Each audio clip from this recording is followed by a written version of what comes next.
Hi, my name is Zainab. Hi, my name is Kat. Hi, my name is Dilan. And this is our GB project. The topic we chose is health and well-being. The issue are the impacts of school well-being policy on students' mental health. And our aim is to improve school policies for students. As seniors of the school, we believe that mental health is crucial for a healthier lifestyle. And school life is a contributing factor to this.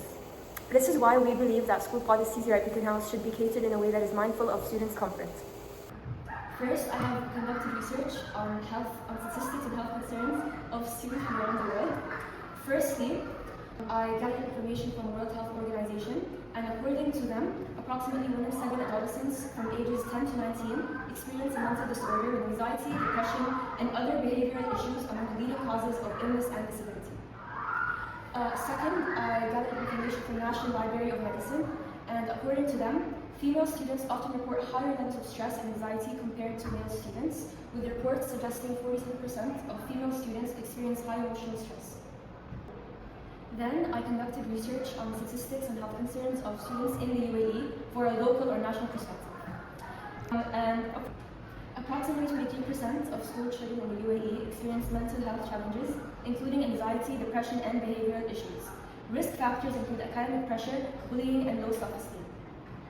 And roughly 23.9% of school children from ages 6 to 15 in the Alain region were reported to have mental health issues by parents or school physicians. I have researched for experts' views on different school policies, which are 3: mobile phone policies, exam policies, and uniform policies. Number 1, we have mobile phone policies. On the left-hand side, we have Danielle Einstein, who's against mobile phones at school. She states that the introduction of smartphones has led to a decline in our students' ability to deal with uncertainty. And this means that students feel more tense and stressed during exams, as exams have uncertainty. So this contributes to levels of anxiety and other problems. Next, we have Susan Sawyer, and she believes that an advantage of mobile phones at school is that it can provide distressed students access to services, and they can easily use their phones in case of an emergency or a crisis.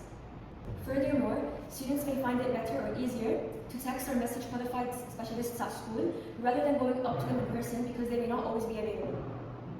For example, Zainab has a friend back in New Zealand who has diabetes, and she needs her phone with her at all times in case of an emergency if she faints or anything, which supports Susan's argument.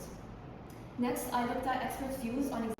These psychologists believe that exams are not empathetic or student-focused, and they believe that exams are not a proper measure of a student's true learning. And also, they believe that exams are not mindful of the different challenges that students may have. Professors Sarah French and Rob Mulder state that exams help students consolidate knowledge, especially those taken right after a chapter or a unit. They even help in motivating students.